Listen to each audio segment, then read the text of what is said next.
ஜெலன்ஸ்கிக்கு தெரிஞ்சது, பிடிச்சது என்ன?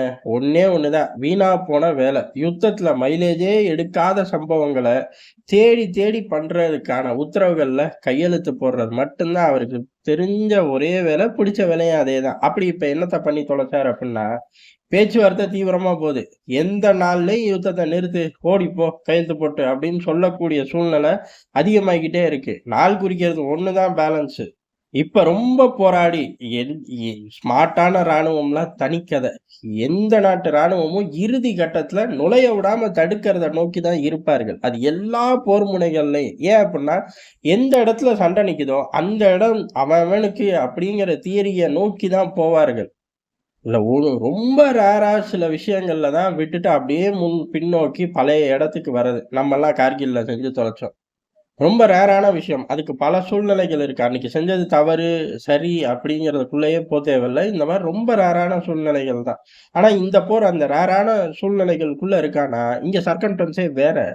அதுக்கான ஜோலியே இல்ல. அப்படி இருக்கும்போது என்ன செய்யணும்? ரொம்ப தீவிரமா ரஷ்யாவ தடுக்கணும். பஃபர் ஜோன கிரியேட் பண்ற வேகத்த குறைக்கணும். இதுல கவனத்த செலுத்துறத விட்டு, இவருக்கு தெரிஞ்ச வேலை என்ன?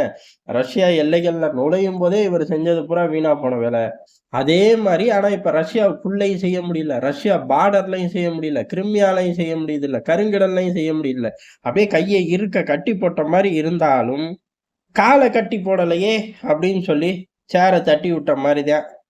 உக்ரைனுக்குள்ளேயே செய்ய ஆரம்பிச்சுட்டாரு. அப்படிதான் அணு மின் நிலையத்த போய் தொட்டாரு. அங்க ஒரு மிகப்பெரிய வெடிகுண்டு விபத்து. ஏறக்குறைய ஒரு தீவிரவாத செயல் தான். ரஷ்யால மால்ல செஞ்சது, ரஷ்யாவோட முக்கியமான படை தளபதிகள் வீட்ல குண்டு வச்சது. அதே விவகாரத்த சொந்த நாட்டுக்குள்ள, சொந்த நாட்டு அணுமின் நிலையத்தையே வச்சுட்டாய்ங்க.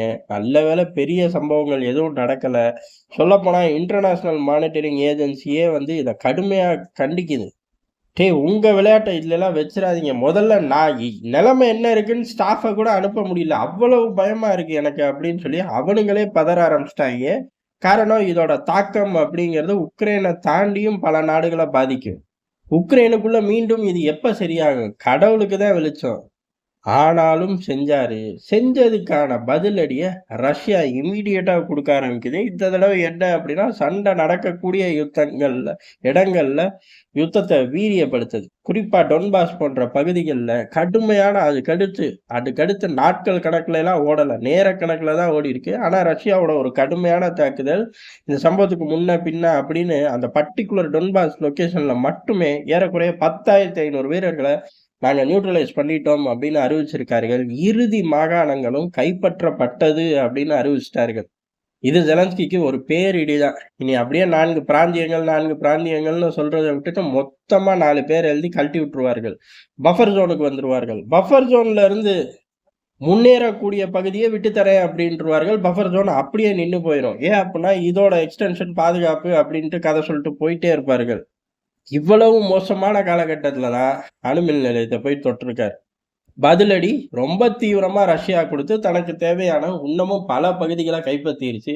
இப்ப புத்தி வந்துருச்சு. புத்தி வந்தோடனே என்ன பண்றாரு? வழக்கம் போல செய்யறதுதான்.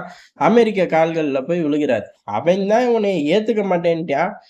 யுஎஸ்ஏட நிறுத்தியாச்சு. அதுக்கப்புறமும் உனக்கு எந்த உதவிகளும் செய்ய போறது இல்லை அப்படின்னு சொல்லியாச்சு. ஐரோப்பா என்ன வேணாலும் பண்ணிக்க. அதுல நான் இல்ல. அத ரொம்ப தெளிவா சொல்றேன் அப்படின்னு சொல்லியாச்சு. அப்ப வீரர்கள் கிடையாது. அமைதி படைகள்ல அமெரிக்க வீரர்கள் கிடையாது. எதுவும் கிடையாது உனக்கு. நாங்க வர்றது பூரா அள்ளிட்டு போக மட்டும் தான். அதுக்கு நீ வழி விட்டாலும் சரி, வழி விடாட்டியும் ரொம்ப சந்தோஷம். உன்னையும் சேர்த்து அள்ளிட்டு போயிடுறோம். நெறைய காசு குடுத்துருக்கோம். அதுக்கு கணக்கே வரலல்ல. அப்படி ஒரு மைண்ட்ல அமெரிக்கா திரியும்போது, திருப்பி போய் அதாவது பேச்சுவார்த்தை செஞ்சு வைக்கலாம் இங்க ஆட்கள் தேவையில்ல. அவரோட ஸ்டேட்மெண்ட். ஆனா, யுத்தம் முடிஞ்சதுக்கு அப்புறம் எங்களுக்கு பாதுகாப்பு குடுக்க தான் ஆட்கள் தேவை. அதுவும் அமெரிக்க வீரர்கள் தான் தேவை. அமெரிக்காவே கிளம்பி போனாலும் நாங்க இருக்கோம்னு சவுண்ட் மட்டும் வரும். சத்தியமா வரப்போறதில்ல. ஆனா அந்த சவுண்ட் ஐரோப்பால இருந்து வரதே இவரோட ஸ்டேட்மெண்ட் கெடுத்து விட்டுரும்.